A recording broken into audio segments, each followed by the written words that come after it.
El canto del olvido. Cada mañana, antes de que el primer rayo de sol se asomara, ahí estaba él, el gallo Nilo. Con su canto fuerte, despertaba a toda la granja, anunciando el nuevo día y ayudando a los campesinos a no quedarse dormidos. Cumplía su misión en la vida con orgullo y dedicación. Pero en lugar de gratitud, lo que Nilo recibía eran piedras, gritos, reclamos y quejas constantes. Los granjeros, adormilados y de mal humor, le decían que su canto molestaba, que arruinaba el sueño y que era una molestia que nadie quería escuchar. Día tras día, madrugada tras madrugada, Nilo soportaba las ofensas, el desprecio y las pedradas, hasta que una mañana nublada, tras escuchar un último grito, subió a su cerca favorita. Miró al horizonte y pensó, quizás la mayor prueba de amor propio sea dejar de insistir donde nadie valora tu esfuerzo. Sin rabia ni resentimiento, pero con el corazón cansado, Nilo infló el pecho y cantó por última vez en esa granja. Con dignidad, se marchó. El silencio de la ausencia. Nilo voló lejos en busca de un lugar donde su canto fuera bien recibido. Esa noche, el silencio cubrió por primera vez toda la granja. El ambiente se sentía extraño, pesado, como si algo vital faltara. Y antes del amanecer, ocurrió lo inesperado. Unos ladrones que conocían bien la rutina del lugar aprovecharon el silencio y entraron. Sin el canto de Nilo, sin perros, sin ninguna señal de alerta, los granjeros dormían profundamente mientras los bandidos se llevaban casi todos los animales. Cuando despertaron, ya era tarde. Faltaban las gallinas, las ovejas y, sobre todo, el gallo que durante tantas mañanas intentó, sin éxito, despertarlos a la vida. El valor de las cosas a menudo solo se revela en su ausencia. Los granjeros, al perder a Nilo, entendieron que su canto no era solo ruido, sino una señal de protección y un faro para el nuevo día. Aprendieron de la peor manera que el desprecio por algo puede llevar a un vacío mucho mayor. El reencuentro. Pasaron los días y los granjeros, arrepentidos, intentaron encontrar a Nilo. Recorrieron pueblos cercanos, preguntando por un gallo de plumaje brillante y canto inconfundible, pero nadie lo había visto. Mientras tanto, Nilo había encontrado su lugar en un pequeño huerto al lado de una escuela. Ahí, su canto no solo era bienvenido, sino que los niños lo esperaban con emoción. Cada mañana, su canto marcaba el inicio de las clases, un sonido de alegría y de esperanza. Se ganó el apodo de El Gallo de la Luz y se convirtió en una figura querida en la comunidad. Una tarde, uno de los granjeros, aún buscando a Nilo, lo vio en el huerto. Se acercó con vergüenza, con la intención de disculparse y rogarle que regresara. «Nilo, perdóname», le dijo con voz temblorosa. «No sabíamos lo que teníamos. El silencio de la granja es insoportable sin ti». Nilo lo miró, y aunque no podía hablar, el granjero comprendió el mensaje en sus ojos. Nilo no guardaba rencor, pero tampoco había olvidado. Su canto ya no era un esfuerzo por ser valorado, sino una celebración de su propio valor. Su dignidad no estaba en regresar, sino en permanecer donde era apreciado. El granjero entendió entonces la lección final. El perdón no siempre significa que las cosas vuelvan a ser como eran.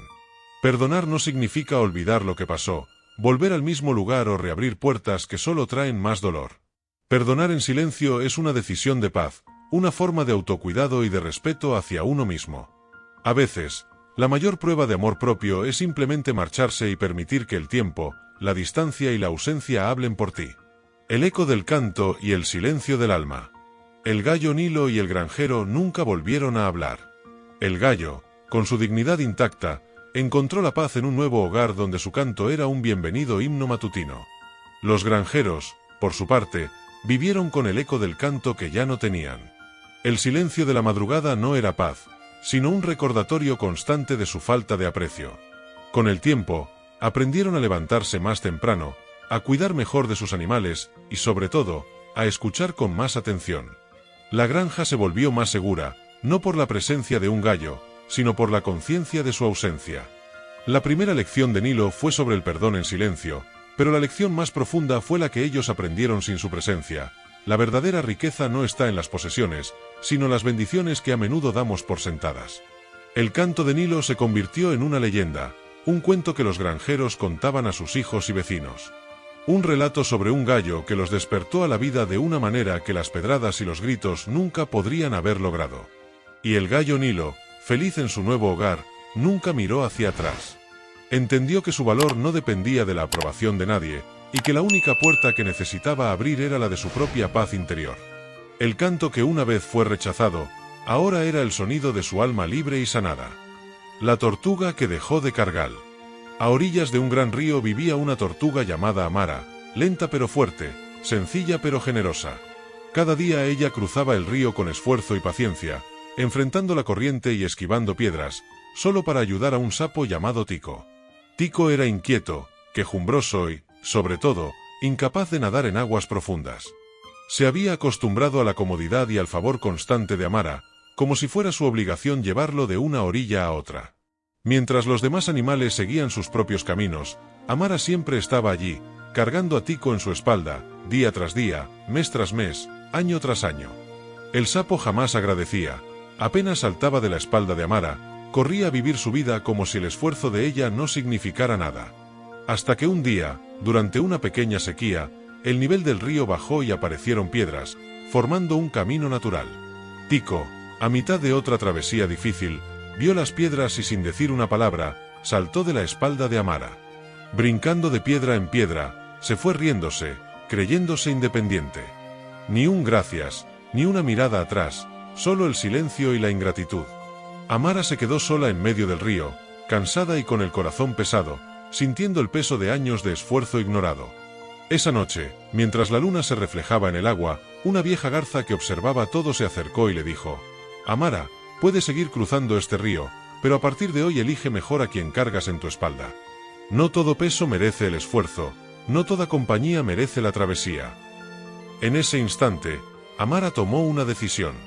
Perdonó en silencio, no por Tico, sino por ella misma, para no enfermarse de rencor.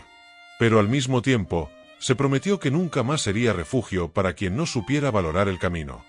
En la otra orilla, Tico saltaba de piedra en piedra, convencido de que nunca más necesitaría a la tortuga. Pero el tiempo pasó, las lluvias llegaron, y el río creció. Las piedras desaparecieron y Tico se encontró de nuevo frente a la inmensidad del agua, sin saber nadar. Recordó a Amara, aquella espalda firme, pero ya era tarde. En la otra orilla, Amara seguía su vida en paz, más ligera y con el corazón libre. Un nuevo amanecer. Amara ya no se sentía atada a la orilla del sapo. Al amanecer, se encontró con una joven libélula con un ala herida.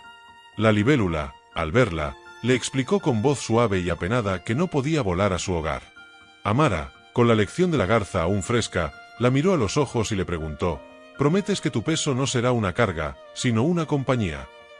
La libélula asintió, conmovida por la seriedad de la tortuga. Y así, Amara la subió a su caparazón. La libélula, en cada pausa del viaje, le contaba historias de los cielos y de los colores de las flores lejanas. Al llegar a su hogar, la libélula le dedicó una danza en el aire, sus alas brillando como pequeños diamantes. Amara sonrió. Sentía que el esfuerzo no era un peso, sino una travesía compartida. El reencuentro. Mientras tanto, en la otra orilla, Tico enfrentaba su realidad. Cada día, veía a la tortuga cruzar el río, pero ya no con la prisa de antes. A veces la veía sola, otras veces con el canto de un grillo o el peso ligero de una mariposa. Una mañana, la desesperación lo empujó a gritar su nombre. «Amara, por favor, necesito cruzar». Su voz, una vez arrogante, ahora sonaba quebrada.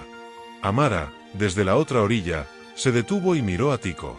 El sapo ya no era el mismo, su piel lucía opaca y su voz había perdido el brillo de su risa burlona. El río rugía entre ellos. Amara recordó las palabras de la garza y la promesa que se había hecho. «Lo siento», Tico respondió con una voz que era a la vez firme y serena. «Mi espalda ya no está disponible para pesos que no me enseñan a valorar el camino». Tico se quedó en silencio, con el río como testigo de su error. Comprendió que la vida, al igual que el río, tiene sus propias corrientes. Y que, a veces, la soledad es la única forma de aprender a nadar. El legado de Amara. Amara continuó su vida en paz, convirtiéndose en una leyenda para los animales del río. Su historia era la de una tortuga que dejó de cargar a quien no valoraba su esfuerzo. Se convirtió en un faro para los viajeros perdidos y en un refugio para aquellos que, como la libélula, sabían lo que significaba el respeto. Amara se dio cuenta de que su verdadera fuerza no estaba en la paciencia para soportar, sino en el coraje para elegir. El peso de su caparazón ya no era solo un escudo, sino una lección de vida que la hacía avanzar, más libre y más sabia que nunca.